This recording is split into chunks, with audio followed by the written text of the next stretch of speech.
Good morning, good afternoon, good evening, good people.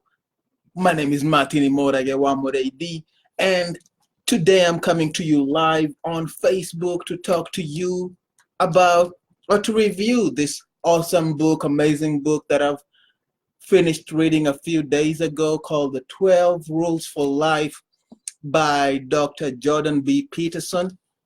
And it's one of my favorite books that I've read so far in my short life. And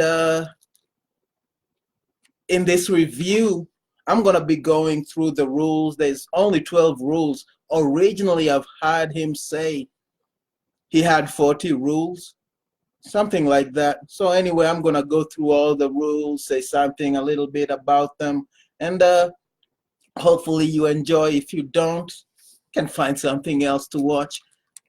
Rule number 1 says stand up straight with your shoulders back. And it's a really good rule, real simple. Like most of these rules, it is something you've probably thought about, you've had somebody else say. And standing up straight with your shoulders back reminds me of one of my favorite videos I've seen on YouTube, on Facebook, on social media, and it's of a college basketball team. I think it's Kentucky, and one of their players ends up making a shot, misses or something, and he's walking back towards his side of the court, head held down, and his teammate runs up to him, lifts up his chin, and that's a really uh, impactful act, because I've had it said, like, how you walk, how, like, if you walk with your head held low, your brain releases little serotonin. When you hold your head up high, you have more confidence because your brain is releasing more serotonin. And in this book, Dr. Peterson talks about the lobster, about how lobsters, we're related to lobsters. If you go back 350 million years, if you believe in evolution, we're like, even our oldest part of our brain is related to the lobster. And it talks about how lobsters have a hierarchy. They have a dominance hierarchy in males. So when two lobsters fight, the losing lobster will have little serotonin, and the winning lobster will posture itself up where it'll make itself bigger. And the lobster that lost will probably never win a fight again.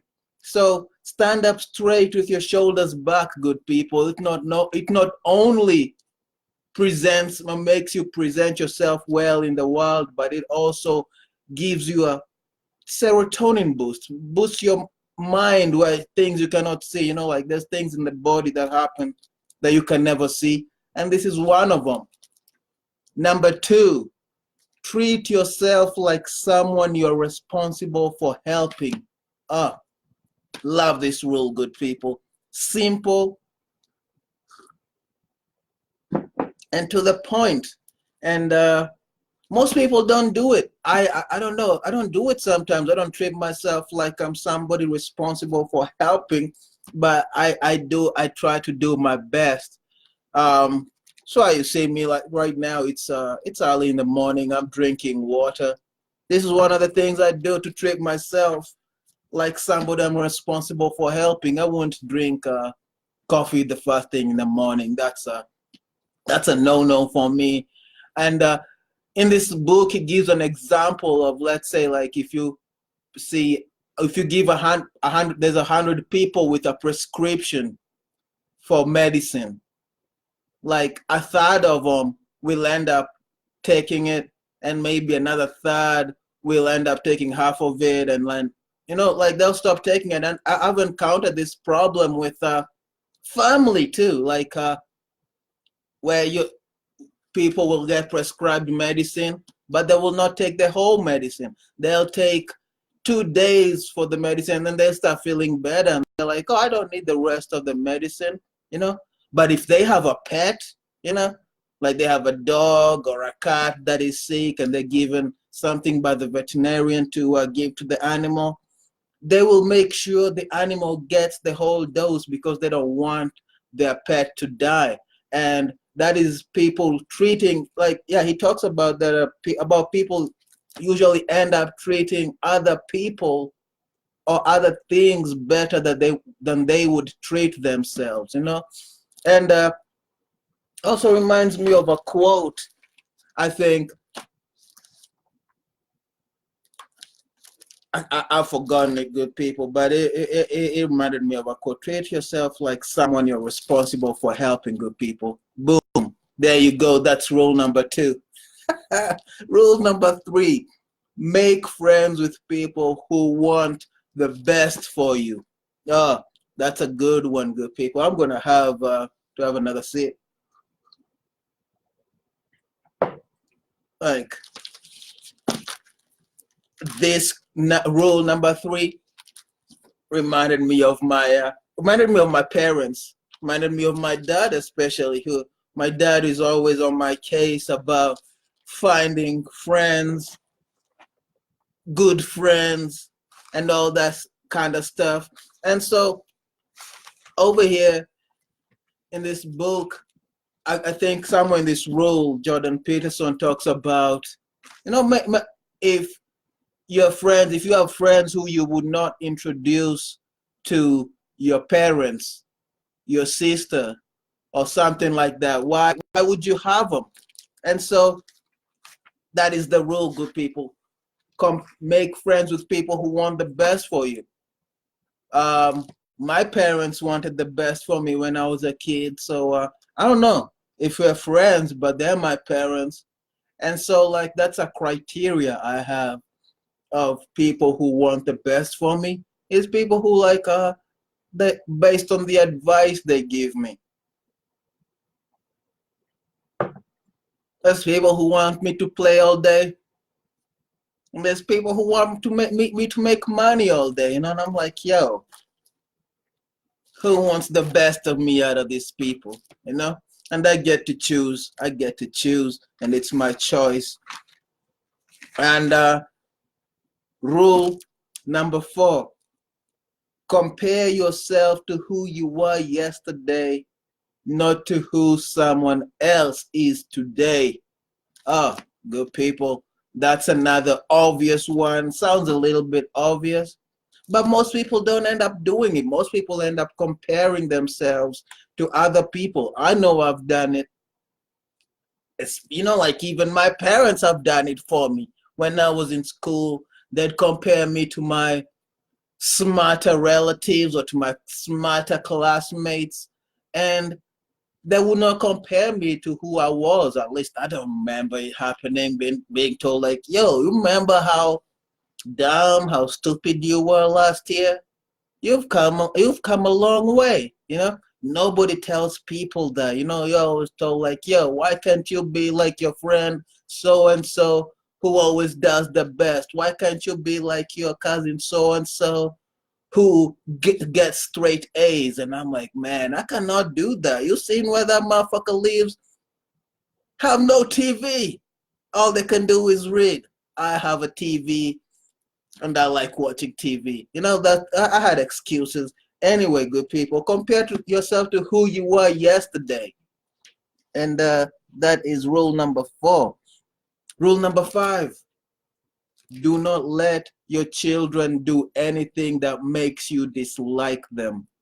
That's another obvious one, good people.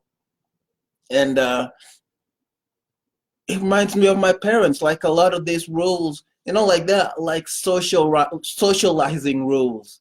And do not let your children do anything that makes you dislike them. Reminds me, on top, like, of my dad.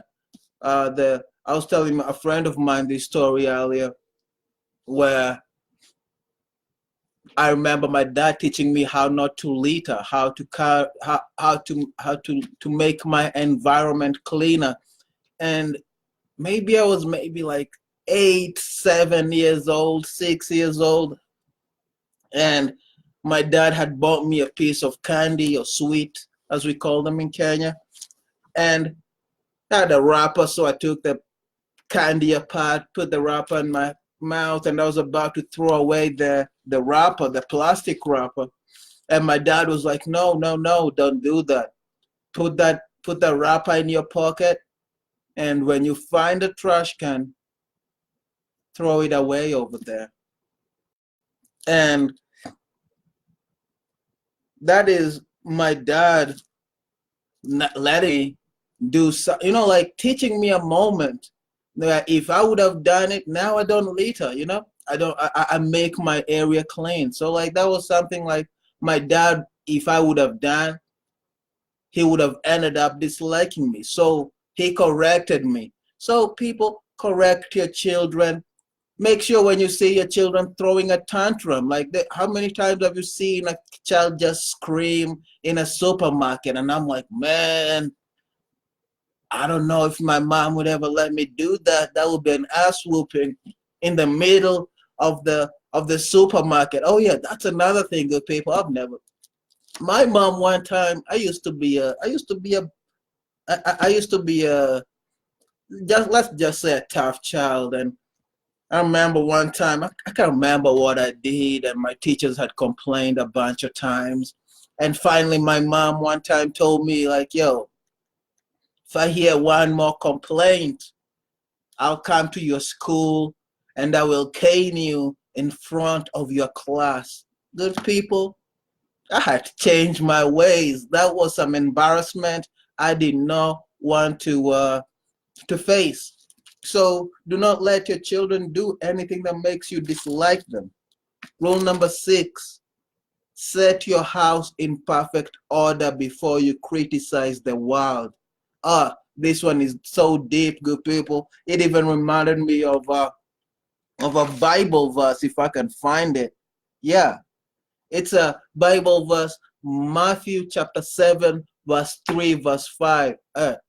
Chapter 7, verses 3 to 5, where it says, do you look at the speck of sawdust in your brother's eye and pay no attention to the plank in your own eye? How can you say to your brother, let me take the speck out of your eye, when all the time there is a plank in your own eye? You hypocrite, first take the plank out of your own eye, then you will see clearly to remove the speck from your brother's eye. That's rule number 6, good people. Judge, don't judge lest you be judged. I've seen a lot of people, like every time, every day on Facebook, even today, I'm sure I'll see a post where somebody will be criticizing the president, whoever their president is.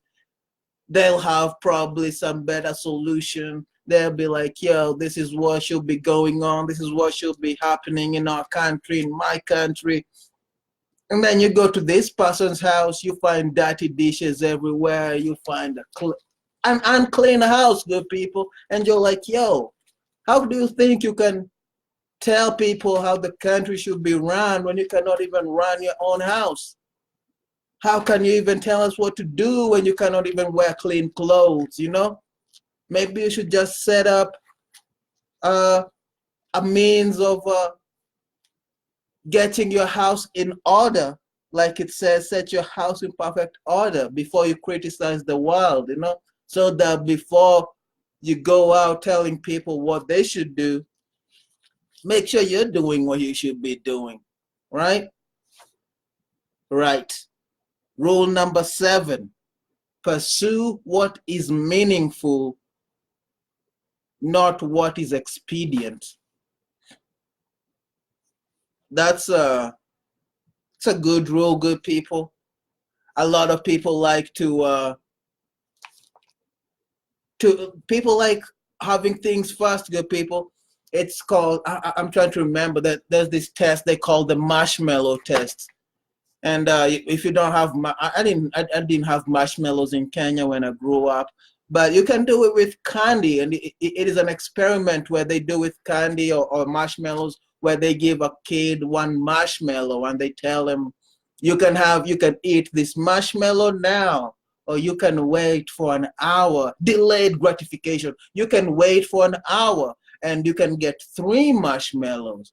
And there's children who will eat the marshmallow now. They'll be like, nah, I'll eat the marshmallow now. And then there's certain children who will be like, I think I'll wait and eat the 3 marshmallows. I'll wait and get 3 marshmallows later. And children who who delay their gratification, they have all studies about them and about how they end up having a better life because of the choices they make, because they know things don't come that easy. And over here, I have a good writing or quote from Mr. Peterson where he said, set your ambitions, even if you're afraid what they should be. The better ambitions have to do with the development of character and ability rather than status and power. Status you can lose. You carry your character with you wherever you go, and it allows you to prevail against adversity. And while doing this, do not lie, especially to yourself. You see, that's a good quote, good people. Pursue what is meaningful. What is meaningful? Your character. Some people like status. Some people like power. Some people like money. You can lose money, good people. Money is paper. So pursue what is meaningful. Rule number 8, tell the truth, or at least don't lie. It's a good quote. Reminds me of my mom, who always told me when I was a kid not to lie, and I try. I try, good people, not to lie. It's easy to lie, good people. It is easy to lie. But there's a certain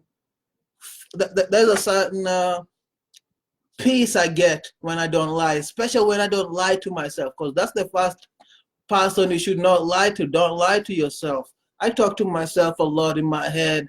It's called thoughts. And so when I even have my thoughts, I try not to lie to myself.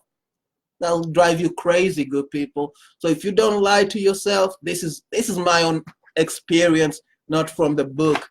If I don't lie to myself, I can't lie to other people. Like, my brain will call me out. You know, sometimes you'll be speaking without thinking, and my brain will be like, yo, dude, that's some BS. Stop right there, hold back, tell the other person you're lying, and I'll tell my friend, yo, actually, I'm lying, I'm making that stuff up. And it's usually embarrassing, but I find it funny admitting that I was making something up, and I end up laughing about it. So oh man, in this chapter, I believe, is where he talks about this good quote by Mr. Adolf Hitler. The late Adolf. In the big lie, there is always a certain force of credibility, because the broad masses of a nation are always more easily corrupted in the deeper strata of their emotional nature than consciously or voluntarily. And thus, in the primitive simplicity of their minds, they more readily fall victim to the big lie than the small lie, since they themselves often tell lies in little matters, but would be ashamed to resort to large-scale falsehoods. It would never come into their heads to fabricate colossal untruths, and thus they would not believe that others could have the impudence to distort the truth so infamously.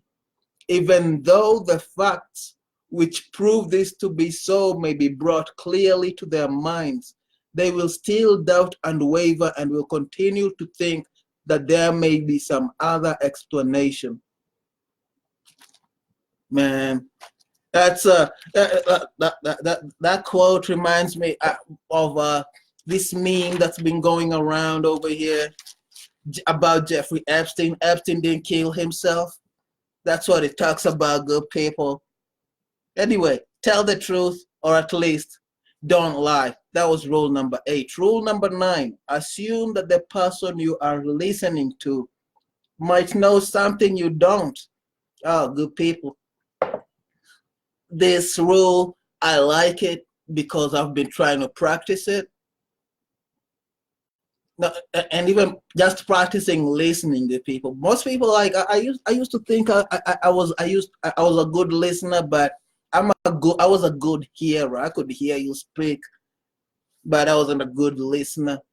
One of the ways I practice listening is asking questions. So like if I listen to you, I'll usually ask you a question about what you're talking about, and you never know, like from these questions. I have a friend, or had a friend. We used to play a game called 50 questions, and this is where we would approach a stranger, and the point of the game was to ask the stranger as many questions as possible before they got mad or decided to ask a question. And my friend Emery had he had the record at 42 questions. And you would be surprised, good people, because every question we would ask would be based a little bit on the last answer. So it'd ask like, hey, what's your name? Tell us your name. Where are you from? What's your best friend's name? Where does your best friend live? Do you watch sport? And it'd keep on going, and you'll be surprised how much you'd learn from someone, and a stranger from the streets. Anyway, in this rule number 9, assume that the person you're listening to might know something you don't. I wrote down a few quotes, and I'm going to read one over here from the good Dr. Jordan Peterson. It says, memory is not a description of the objective past. Memory is a tool. Memory is the past's guide to the future. If you remember something bad happened and you can figure out why, then you can try to avoid that bad thing happening again. That's the purpose of memory. It's not to remember the past. It's to stop the same damn thing from happening over and over again.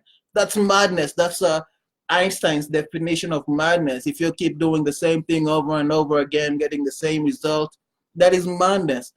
And your memory, you're not using your memory right, according to Jordan Peterson, if you're doing that, because memory is supposed to teach you about what happened, so you don't have to do it again. And you can always see it in people, good people. You can always see it. People repeat their stuff, their past mistakes. Rule number 10. It's another rule I've been trying to practice. It's hard. Be precise in your speech. Say what you mean, good people. Think about what you say. And this quote, it reminds me, the person who comes to mind when I think of this is, I don't know if you've ever watched an interview of Elon Musk, the founder of Tesla, the genius behind SpaceX. If you watch an interview about him, I watched an interview one time with him, or a podcast, and it takes him a while before he replies. You ask him a question, and he'll take a few seconds, and then he'll reply slowly with carefully chosen words. And I was really impressed by that because that was actually the first time I had actually seen someone who thinks before they speak. I don't do it. I try good people, but most of the time I open my mouth and just stuff comes out. Be precise in your speech. And I'm trying to be precise in my speech, good people. Trying to say what I mean. Trying to use better words. So there's words that I don't use anymore. There's words that I'm trying not to use anymore. So I hope you like that. Let me look for a quote over here that I can read from you that I read, that I wrote about this. You know.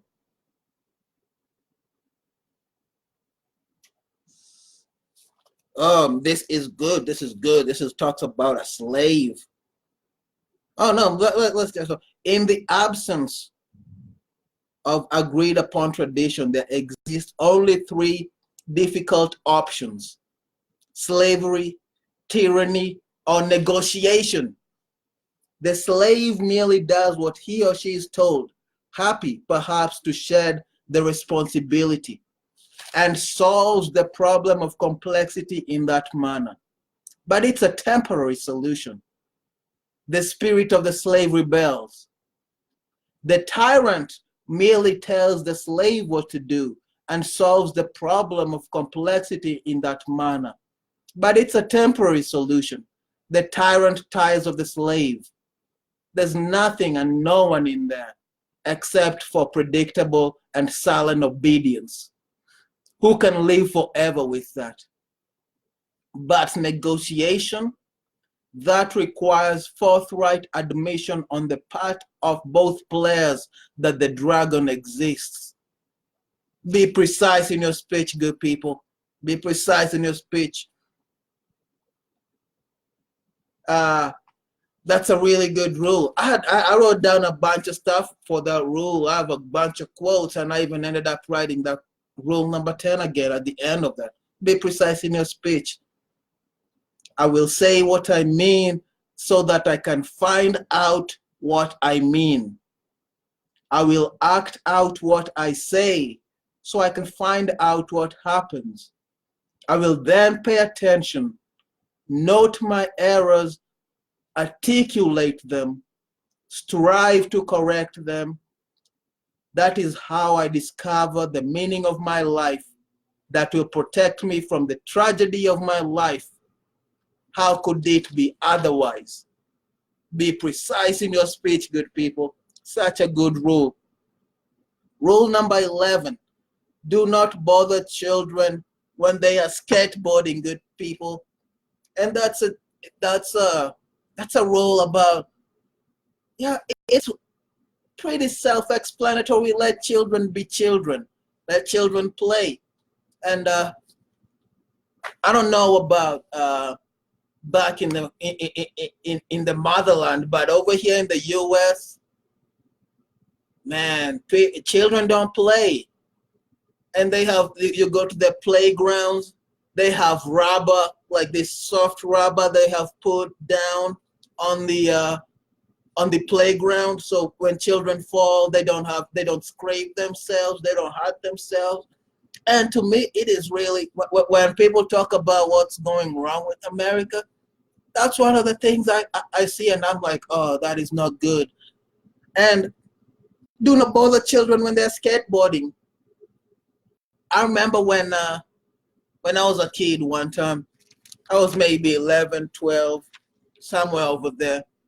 And me and my friends were out playing and we were tired and all this stuff. So we're sitting around trying to one-up each other, see who's rougher, who's tougher than the other person. And we would count who has the most scars, you know? And I remember one of my friends had very few scars on his legs and arms. And we would make fun of him because we said he was sheltered, you know? And to me, I always wanted to get more scars. I still get scars to this day, good people. I still do. And don't bother children when they're skateboarding. Let children play, good people. I